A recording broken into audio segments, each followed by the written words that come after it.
Gwen opening, Gwen closing. And a year later, we decide to put it on extra and premium. Now, if you're now that's the problem.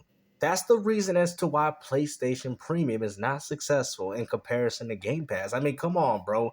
Why would I stay subscribed to a service if the game ain't even come out on it, bruh?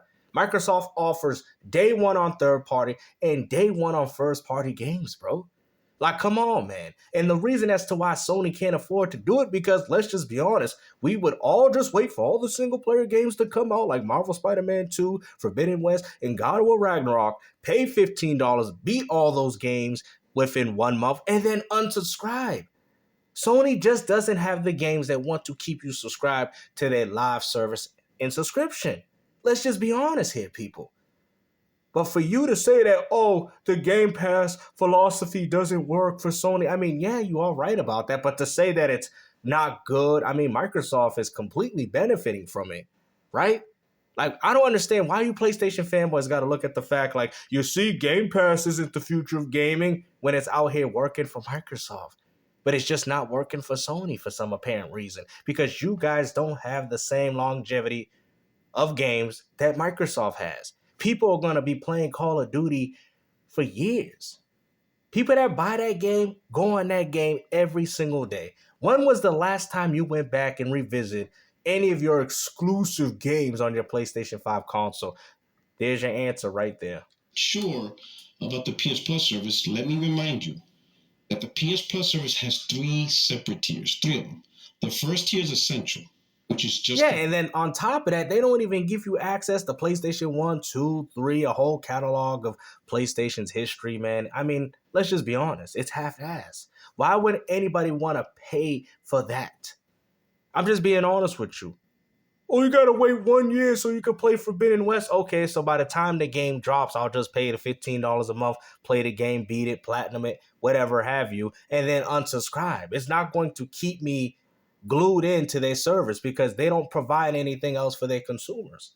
Basic tier where you get online. It's terrible. A couple of benefits like cloud storage. Wow, they charge it for cloud storage too, like Nintendo? Games. Wow. PS Plus Extra and Premium, those are more closer to what Microsoft is doing with Game Pass. What do you mean closer, bro? It ain't even no comparison, man. Until Sony puts day one exclusives and day one third parties on their subscription service, then you could make that comparison, bro. The only thing that's remotely similar is that they both offer video games. Where you have access to a library of games for a monthly fee. But with PS Plus, they separated that library. With PS Extra, which is weird, as you can see here, PS Extra. Because the whole point of this video, he's saying that this game would have been more successful if they didn't put it on premium. No, it wouldn't. If anything, Sony tried to recuperate any lost money that this game couldn't make. Because I hate to break it to you fanboys, when a game comes out for 1 year, guess what? Companies lose more money. The game gets discounted. Or should I use the word that PuertoRock likes to use? Liquidated! It gets cheaper, the used game market, therefore they don't get the same amount of money. The subscription philosophy had nothing to do as to why this game didn't make the money. It's just people in the PlayStation community didn't want to support or buy it, plain and simple. It's so funny that you guys say that Xbox and Nintendo gamers and PC gamers don't support their games, but the only time I hear an argument about a game being a failure is when it's on the PlayStation platform. Specifically for PS4. But for some reason, you guys get the highest Metacritic scores, but yet 95% of the people that play PlayStation are playing Call of Duty. And PS5 games. It's a joke. But if you upgrade to Premium, now they add PlayStation 3 games, PlayStation 2 games, PlayStation 3, which was already something they already offered through PlayStation Now. I mean, come on, bro. Like, I mean, how about native backwards compatibility like what Microsoft's doing? Games and the cloud, streaming service all tied to it. Wow. And then there's other small benefits. But ultimately, this is geared towards the higher costing tier of PS Plus. Well, which is absolute garbage. Horizon Forbidden West was added a year later. Yep. To the PS Plus Extra and Premium tier. Now, I like how this dude try to act all smart and stuff like he knows what he's talking about. I mean, look at it. This dude's looking down, looking at notes. The leak. Look at this. The end result was simply revenue loss. Yep. That's all Sony's been doing, but I thought it was all good in the hood for Sony. I thought Sony was making money off their hardware. I thought they were making money off their software. I told you guys, man. Sony should have been more fixated on the fact of trying to sell and advertise their exclusives to their consumer base, but they already know you people don't want to play these games anyway. I think Sony has tried. I think they have advertised. They have done more than enough to try to promote their exclusive games, but you people just don't want them. But then you sit there and tell people that Microsoft's going multi-plat, but it seems like Sony should, because Sony's having a hard time selling games even on their own platform, even through a subscription service. Look at this, 85 million loss. According to Sony, in this leak, flatline. Horizon Forbidden West sales flatline after joining PS Plus, leading to Bro, that was going to happen at the end of the year anyway. That's why Sony decided to do it. It was already flatlined. Now they're going to say, well, you see, it's because they try to copy Microsoft and that's why it failed. Because no, more than likely, most of the people that enjoyed Horizon already bought the game and played it. Probably traded it in. Somebody bought it used. It was going to flatline regardless. What is you talking about? Projected $85 million loss. Wow. If the game hadn't joined PS Plus in its second year, Sony was projecting $124 million in retail revenue, according to the leak internal documents. So Sony, find a way to blame Microsoft. Horizon Forbidden West in its second year, pretty much, in PS Plus Extra, and they lost the potential sales revenue. See, keyword, potential. Nobody knows if people were going to buy the game. See, that's what you people don't understand, potential, right? Like, I mean, come on, bro. Like, that is subjective. We still don't know if the game would have sold. Oh, that was the projected revenue if they just sold the game. Yeah, they probably would have lost more money. The game would have got liquidated. The game would have went on sale. People would have bought the game used.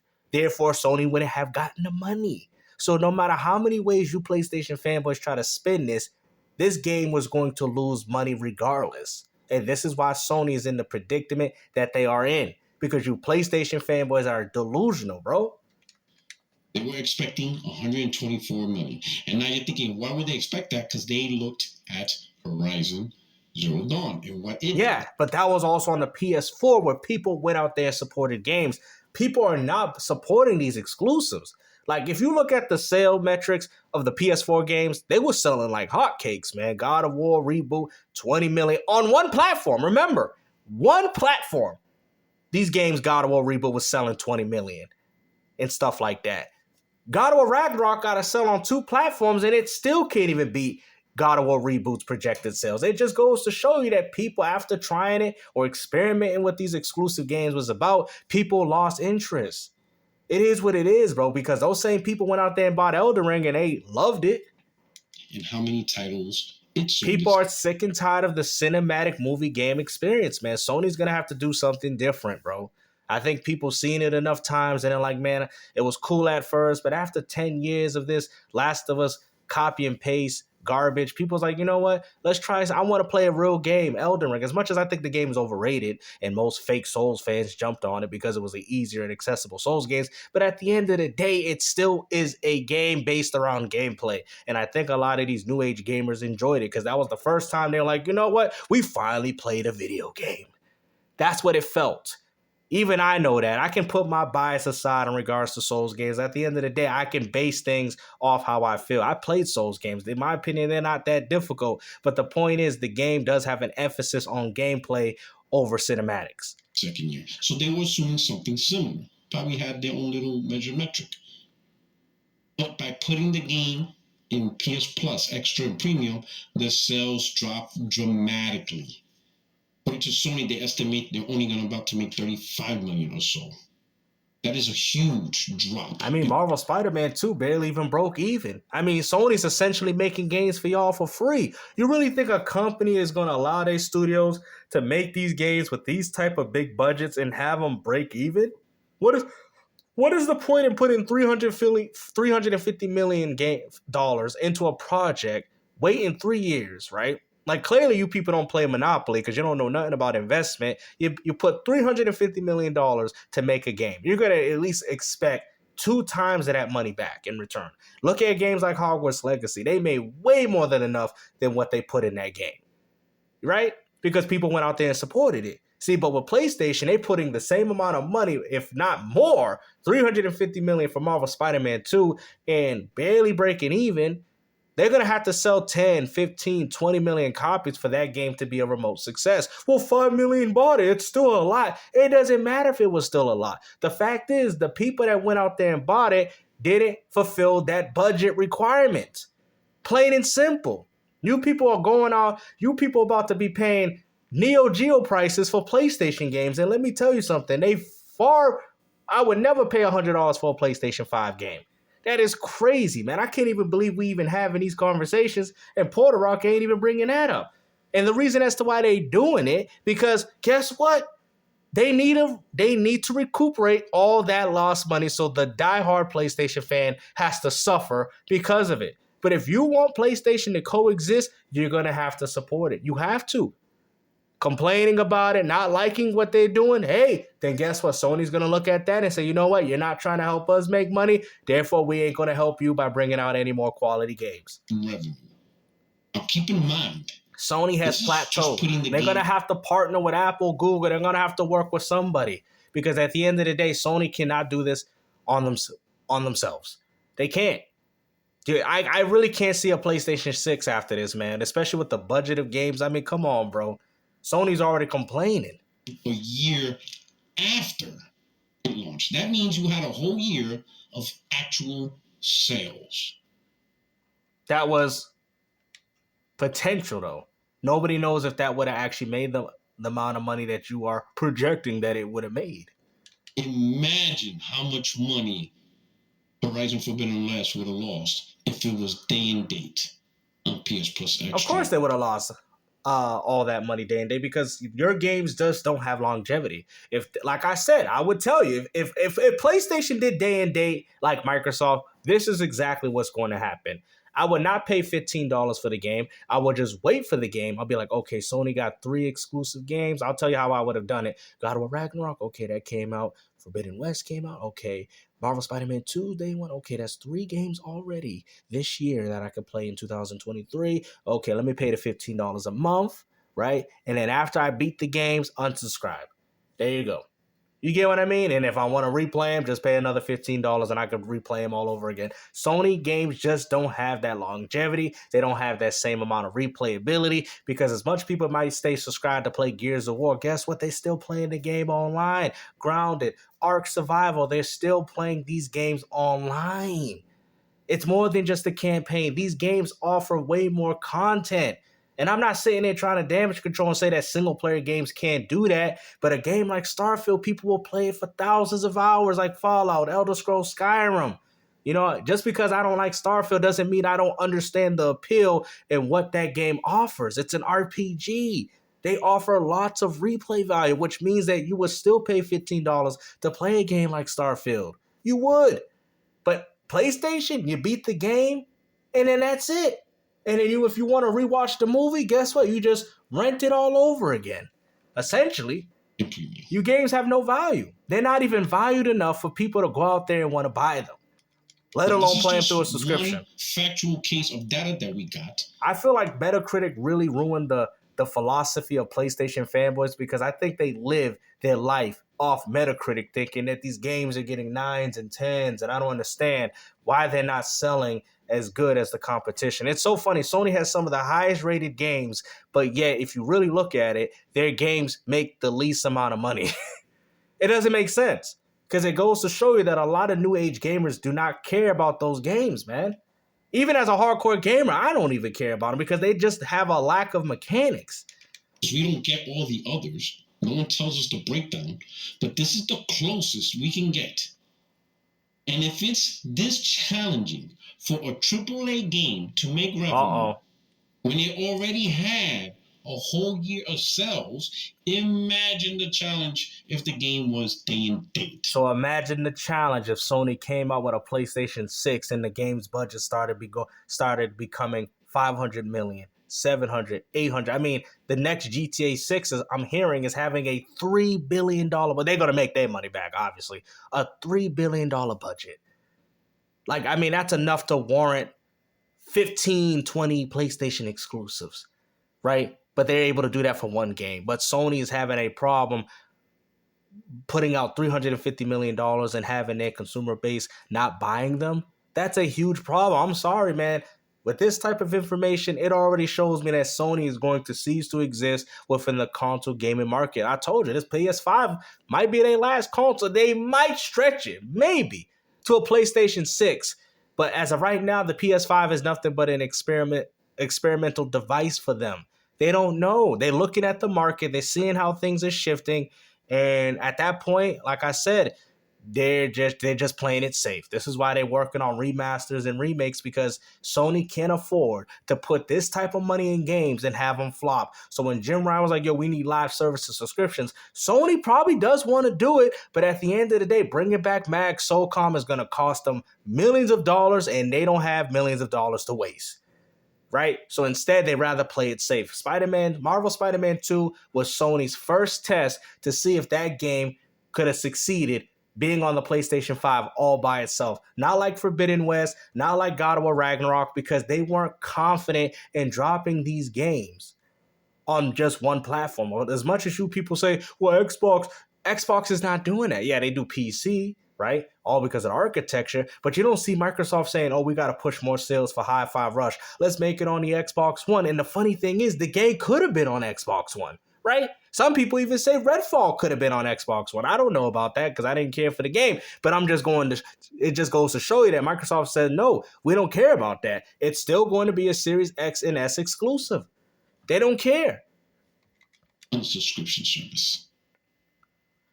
Now, I'm not going to say this is the final proof, the nail in the coffin, because we need more data. It's the nail in the coffin for Sony, because Sony's got to get this figured out pronto. But we have to admit, this is the closest to actual numbers that someone can actually say, putting a big AAA game on a subscription. So what can Sony do then? Because it's not like they can revitalize Killzone. It's going to get overshadowed by free-to-play multiplayers, right? There's nothing they can do. People are already comfortable with what they're playing. Like I said, this is why I try to tell you. You casual gamers should have supported the hardcore. Now the hardcore gave up. Even I've given up. People that I've talked to said, you know what, gaming ain't nothing but a joke. We don't even take it seriously no more. We just look at it. We just look at gaming to laugh at now. Like, it's that embarrassing, bro. I can't take the gaming industry seriously anymore. It's nothing but a clown show. And that's why we like laughing at you fanboys. But the point is this, though, right? If PlayStation is having a hard time doing this with some of their top-of-the-line games, and Forbidden West dropped on 2 platforms, mind you, PS4 and PS5, right? That's pretty bad because both of those consoles combined have an install base of over 150, 60, 70 million PlayStations out there. Like, come on, man. There's no reason as to why these games are suffering like this, especially a game like Forbidden West. Subscription service did not. Even Marvel Spider-Man 2 shouldn't have suffered, but man, this game came out on 2 platforms. At least Marvel Spider-Man 2 got an excuse for coming out on 1. But y'all still taking losses? If it did, Sony would have mentioned, instead of saying we lost, 85 million or whatever. See, this is why you gotta love the leaks, baby. Like I said, it's unfortunate what happened with the leaks, but you have to love it. Because now all you guys can stop listening to me. Well, you can listen to me if you want, but I'm just saying in regards to, like, opening your eyes, bro. Like, you know what I mean? Just open your eyes, bro. Listen to me. Open your eyes and just accept video gaming and just get your peripheral of games up, backlog, everything, man. This is a preparation phase. I told y'all this. We're in a preparation with the infancy stage of everything. Enjoy the moment. Get everything in preparation, backlog, emulate, all that. Get it done right now. You still have enough time to do all this, but don't wait until it's too late. You deal with people like PuertoRock, you're going to miss out on opportunities, and you're going to wish you listened to what I had to say. And so much more by putting this on the subscription service. So chances are you're not going to see the next wave of big games. Subscription service. And how is that going to help Sony? If anything, that just makes people now want to support it even more. That's crazy. Okay, now we're just going to sell the game since this failed. Now Sony's going to say, well, you know what? Let's sell these games for $100 now. I mean, come on, bro. This is not helping nobody. This is not helping the consumers, and this is also not helping Sony. In a year. maybe 2 years, they'll start tinkering. They'll probably start tinkering at the 2 year mark and see how that goes. But putting these games 1 year after subscription service, the big ones, Spider-Man 2, Battle Wars. Well, Microsoft has no problem doing it. They putting all their top of the line games day one on Game Pass because it doesn't matter if the game's a stinker. They have hundreds. See, this is what people don't understand. This is how Microsoft is successful and what they do. And I'm going to explain it to you guys. The reason that's why Microsoft is successful, like you guys say, well, Redfall was a disappointment. Okay, to a lot of people. I heard they fixed it, but to a lot of people it was. Okay, fine. It was a stinker, but that stinker is still in Game Pass. Listen to what I'm saying. People are still paying for Game Pass to play Hi-Fi Rush, Starfield, and all these other games, Forza, whatever have you, right? So Microsoft can afford to make mistakes because of that. But if they were putting these big budgets on games and expecting people to buy them, I mean, Microsoft probably still could afford it, but at the end of the day, they wouldn't be making any money off it. You see, Microsoft came up with a safe philosophy that even if if the game's not that good or if it's not that beloved or they want to revitalize a franchise like Perfect Dark, they can do it now. Because people say, well, okay, maybe the casuals might not buy it, but we could still keep the hardcore gamer on board by putting these games out, focusing on casuals, hardcore, and we all happy. That's what I try to tell you. Game Pass is a great thing because we all benefit from it. It's cheap. Everybody gets a plethora of games. Hardcore getting their Perfect Dark. We don't know how good it is, but I'm just saying, just the fact that it's getting revitalized shows you that Microsoft is taking chances because of Game Pass. But if you look back in like Xbox One, do you think Microsoft would have came up with a Perfect Dark? Because Perfect Dark Zero didn't do that well. Do you think they would have came up with a Perfect Dark and expect people to buy that for $70? Not because the game is bad quality or not. It's just at the end of the day, free to plays, man. People go out there and buy an Xbox and play. They don't even have to give Sony money. They could just go on Fortnite and there you go. It's free to play. It's absolutely crazy. Any of the Naughty Dog's new IPs, you can forget about that. Free to play is just dangerous. one example. Huge revenue loss. Well, Sony been losing all over, but apparently Sony is winning. But it's okay, guys. They might be losing here, but they still got more console sales than Xbox. It's so funny that you brag about console sales, but don't brag about the people that have your console buying the software. Taste a little bit of information. Would love to see more, especially from Microsoft, that touts. But you're a PlayStation gamer. Why does it matter what Microsoft's doing? You game on PlayStation. This is all you people do. Y'all using this as a reference to say, you see, Game Pass is probably losing the same amount of money, and that's not true. Game Pass has actually helped benefiting third-party studios if they decide that, like, let's just say for a hypothetical, let's say I'm an indie studio, and I'm afraid that my game might not sell, and I'm like, hey, Phil Spencer, check out my game. Oh, the game looks quite good. We'll cover the cost. What does that mean? So essentially, Phil Spencer or whoever at Microsoft can say, how much was the indie game you made there, buddy? It was $1 million. It was $1 million, Microsoft. You know what I mean? Let's build a zoo, whatever. It's $1 million, Microsoft. That's how much money we put in. I don't think that game cost that much, but just listen to what I'm saying. It was $1 million, Microsoft. Okay, you know what? We'll give you. How much money do you need to cover the costs? maybe 2-3 million. Okay, 3 million, but we want the game on Game Pass. Okay, fine. That means people didn't have to buy the game. Y'all like, what? Oh crap. That's crazy. That's what Microsoft is doing. That's why you see a lot of these good indie games on their Game Pass and stuff, because they're able to say, hey, how much did your game cost? It cost this much? Okay, we will cover the cost by essentially giving you more money than what the game was worth, which means essentially Microsoft is pushing the game and they don't. They get their check. So when y'all like, oh, third party losing money, what do you mean? Third party's getting their money because Microsoft probably gave them the money that covered the cost of the budget. So if a game had a $10 million budget and Microsoft gave them 20 to 30, and that's more than what they wanted, which is essentially close to double, there you go. Microsoft wins, they win.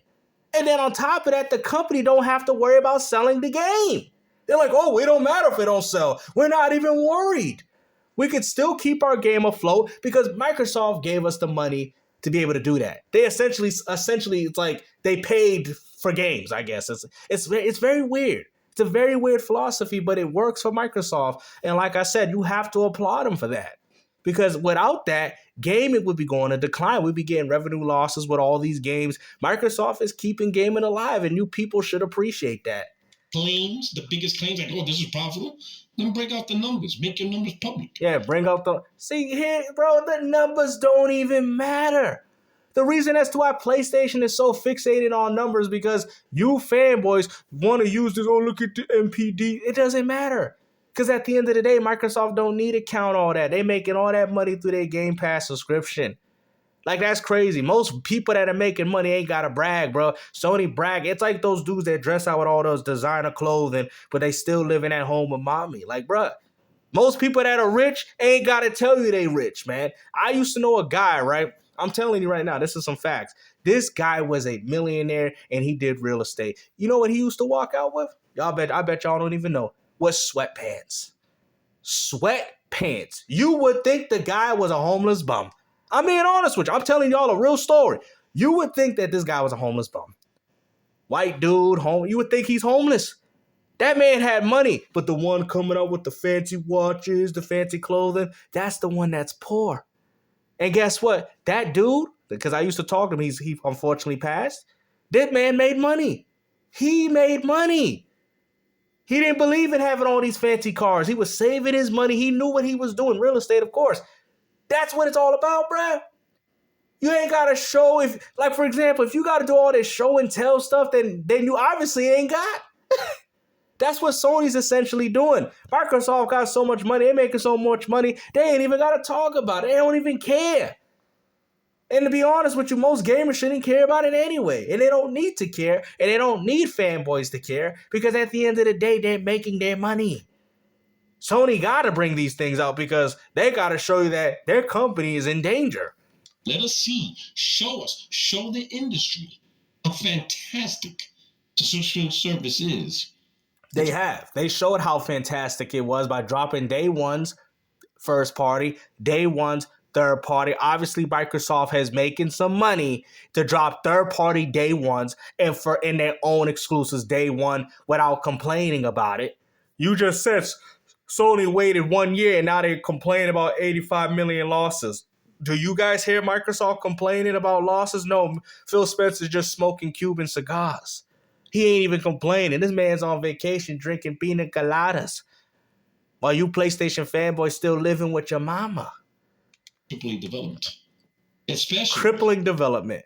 You hear this?